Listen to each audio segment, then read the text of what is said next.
So hey guys, আসসালামু আলাইকুম। কেমন আছো তোমরা? আশা করি তোমরা সবাই ভালো আছো। সো ফাইনালি আমাদের প্রাণ প্রিয় পিরজাদা আব্বাস সিদ্দিকী ভাইজানকে যারা আজকে গালি দিচ্ছে তাদেরকে আজকে ধোলাই হবে, ঠিক আছে?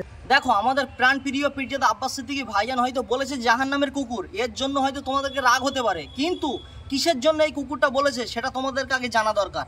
এক নম্বর হচ্ছে, গত 5ই সেপ্টেম্বর যখন ঘটকপুকুরে আমাদের প্রাণ প্রিয় পিরজাদা আব্বাস সিদ্দিকী ভাইজান জলসা করতে আসবে, তার আগের দিন মানে 4 তারিখে রাত্রের বেলা ঘটকপুকুরে একটা খাওয়া দাওয়ার অনুষ্ঠান করা হয়, ঠিক আছে? সেই তাবারক খাওয়াকে কেন্দ্র করে শওকত মোল্লা বাহিনীরা, ঠিক আছে, বিরিয়ানির হাঁড়ি চুরি করতে আসে। তো তারপরে মানে ওরা চেয়েছিল যে আইএসএফের ছেলেদের নামে মিথ্যা মামলা দেব বা মিথ্যা করে একটা ঝগড়া পায়ে পা দিয়ে একটা ঝগড়া তৈরি করে দেবো, ঠিক আছে? পুলিশ কেস হবে, ক্ষতিপূরণ আইএসএফের ছেলেরা দেবে, অর্থাৎ এই নবী দিবসটাও বন্ধ হবে। আর যেখানে ভাইজান আসবে ঘটকপুকুরে, বুঝতে পারছো ভাইজানের এত ভালোবাসার মানুষ হচ্ছে ভাঙড়ে তো লক্ষ লক্ষ মানুষ ভাইজানের ভক্ত। সেখানে যদি ভাইজান যায় তাহলে তো ভাইজানের মানে ভক্তবিন্দু মানুষগুলো পুরোতে একেবারে রাস্তাঘাট টোটাল পুরোপুরি বন্ধ হয়ে যাবে। তো এই জলসাটা কিভাবে আটকানো যায় এরই পরিকল্পনা করেছিল শওকত মোল্লা, ঠিক আছে? তো সেই জন্য ভাইজান মিডিয়ার মাধ্যমে ওপেন ক্যামেরায় বলল যে শওকত মোল্লা হচ্ছে জাহান্নামের কুকুর। তার কারণ, যে নবীর জলসা আটকায় তাহলে সে জাহান্নামের কুকুর ছাড়া আর কোনো কিছু হতে পারে না। সো ফাইনালি তো তাহলে ডিক্লিয়ার করে দিলাম যে ভাইজান জাহান্নামের কুকুর কেন বলেছিল। এইবারে আসি মেন পয়েন্টে। যারা ভাইজানকে গালি দিচ্ছ তাদের উদ্দেশ্যে একটাই কথা, তোমাদের কাছে হাত জোর করে আমি রিকোয়েস্ট করছি যে ভাইজানকে গালি দিও না। কারণ ভাইজানের যে আমরা ভালোবাসি আমাদের অন্তরে লাগে, ঠিক আছে? আমাদের অন্তরে দিল কাঁদে যে ভাইজানকে তোমরা কেন গালি দিচ্ছ, প্রথম কথা। দ্বিতীয় কথা, তোমরা যে এত যে হাদিস কোরআনের যে কথা বলছো যে ভাইজানের এটা বলা উচিত হয়নি, ভাইজানের ওটা বলা উচিত হয়নি, এইটা যে বলছো, তাহলে একদিন ডেট করো না ভাইজানের সঙ্গে বসার। কেন নিজের জাহানকে বাজি লাগাচ্ছ? ভাইজানের আজকে লাখ লাখ ভাইজানের ফলোয়ার্স, ঠিক আছে? ভাইজানকে ভালোবাসে। আজকে তুমি যে ভাইজানকে গালি দিচ্ছ কিছু ভিউজের জন্য, কিছু টাকা কামানোর জন্য, আর কিছু মানুষের ভালোবাসা পাওয়ার জন্য, কিন্তু এটা জানো যে তোমার কতটা ক্ষতি হচ্ছে? ভাইজানের ভালোবাসার মানুষ, লাখ লাখ মানুষ ভাইজানকে ভালোবাসে, তারা কি তোমাকে ছেড়ে দেবে? ভাইজানের নামে তুমি উল্টোপাল্টা বলবে আর তুমি মনে করো পার পেয়ে যাবে? আজকে তুমি বাড়ির থেকে যখন বার হবে তোমার উপর টার্গেট হবে যে তুমি কোথায় যাচ্ছ, কি করছো না করছো, কারণ তুমি আমাদের ভালোবাসায় আঘাত করেছো, ঠিক আছে? আমাদের বুকে আঘাত করেছো। মানুষ ভাইজানকে নিজের অন্তরের থেকে বেশি ভালোবাসে, ঠিক আছে? ভাইজানের জন্য জাহান পর্যন্ত দিতে রাজি। আর সেই ভাইজানকে তুমি কিছু ভিউজের জন্য, কিছু টাকার জন্য তুমি ভাইজানকে গালাগালি দিচ্ছ। তাহলে তুমি বলো না একদিন যে ভাইজানের সঙ্গে বসতে। আমরা তো ভাইজানের ভিডিও সবসময় বানাই, ছোট ভাইজানের ভিডিও বানাই, বড় ভাইজানের ভিডিও বানাই। তাহলে আমরা বড় ভাইজানকে বলবো যে তোমার সঙ্গে বসতে। তাহলে বড় ভাইজানের কথাটা সত্যি নাকি তুমি বেশি ফতোয়া দিচ্ছ, তোমার কথাটা সত্যি? চলো না, দেখা দেখি হবে। এটা মনে রাখবে, আমাদের প্রাণ প্রিয় পিরজাদা আব্বাস সিদ্দিকী ভাইজান মুখ দিয়ে ঝাঁতা কথা বলে না, ঠিক আছে? যখন তখন যে কথাটা বলে ভেবে চিনতে বলে, এটা মাথায় রেখো, ঠিক আছে? অনেক ভিডিওর মধ্যে দেখেছি যে আব্বাস সিদ্দিকী বিজেপির দালাল, নওশাদ সিদ্দিকী বিজেপির দালাল, বিজেপির কাছ থেকে টাকা নিয়েছে। আরে ভাই, প্রমাণ করতে পারবে যে বিজেপির থেকে টাকা নিয়েছে? কেন ভুলভাল কথা বলছো তুমি? আজকে সত্যি কথা বলতে আমি এরকম ভিডিও আজকে প্রথম বানাচ্ছি, তার কারণ এই ভিডিও দেখে দেখে আমার আর সহ্য হচ্ছে না, যে কিছু একটা করা দরকার। তাই কারণ নাম নিয়ে না, সবাইকে উদ্দেশ্য করে বলছি, যারা যারা ভাইজানকে গালাগালি দিচ্ছ অন্তত ভেবে গালাগালি দাও, ঠিক আছে?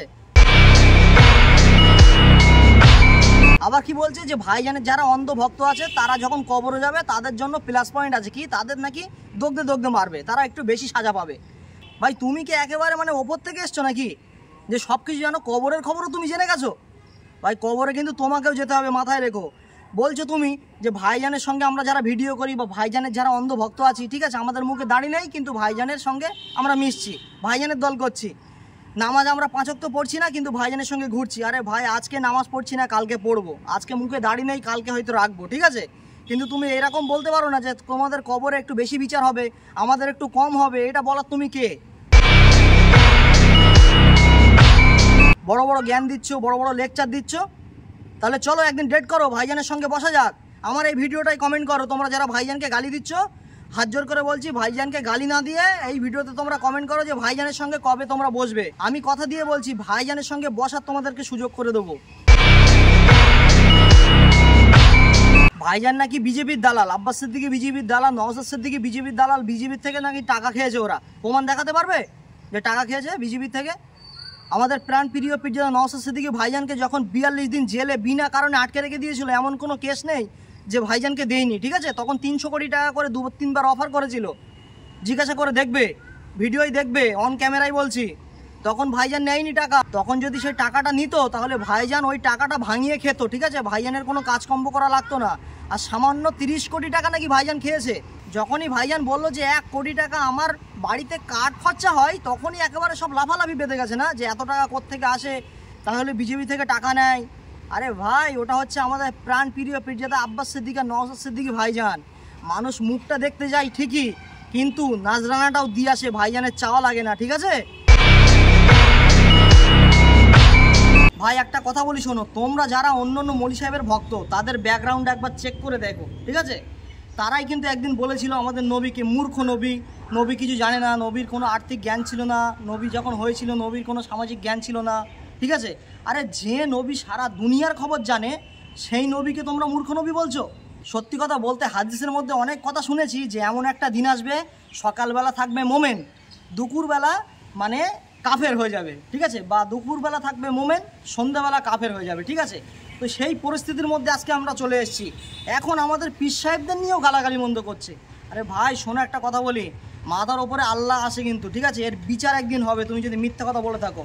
আর আমি তো বলছি, তুমি যদি সত্যি কথা বলে থাকো, ভাইজান যদি ভুল কথা বলে থাকে, তাহলে ভাইজানের সঙ্গে তোমরা বসো। আমি কথা দিয়ে বলছি তো, ভাইজানের সঙ্গে বসার তোমাদেরকে সুযোগ করে দেবো। কেন ফালতু ফালতু এরকম ভিডিওয় উল্টোপাল্টা কথা বলছো? আজকে তুমি ভিডিওয় উল্টোপাল্টা কথা বললে দুটো, আমিও দুটো ভিডিও বানালাম, আমিও ভিউজ পেলাম, তুমিও ভিউজ পেলে, কিন্তু মানুষ আমাকে কেউ খারাপ বলবে না, তুমি কিন্তু বাড়ির থেকে বার হতে পারবে না। তার কারণ তুমি লক্ষ লক্ষ যুবকের আইকন পীরজাদা আব্বাস সিদ্দিকী ভাইজানকে তুমি গালাগালি দিচ্ছ। মানুষ তোমাকে কিন্তু ছেড়ে কথা বলবে না, আমি বলে দিলাম এটা। একটা কথা বলি শোনো, তো আমি এই ভিডিওটা করে, ঠিক আছে, হয়তো তোমার মুখটাকে বন্ধ করতে পারবো না, কিন্তু তোমার কাছে হাত জোর করে আমি রিকোয়েস্ট করছি ভাই, অন্তত ভাইজানদেরকে গালাগালি দিও না। তার কারণ মানুষ কিন্তু ক্ষিপ্ত হয়ে যাবে এক সময়।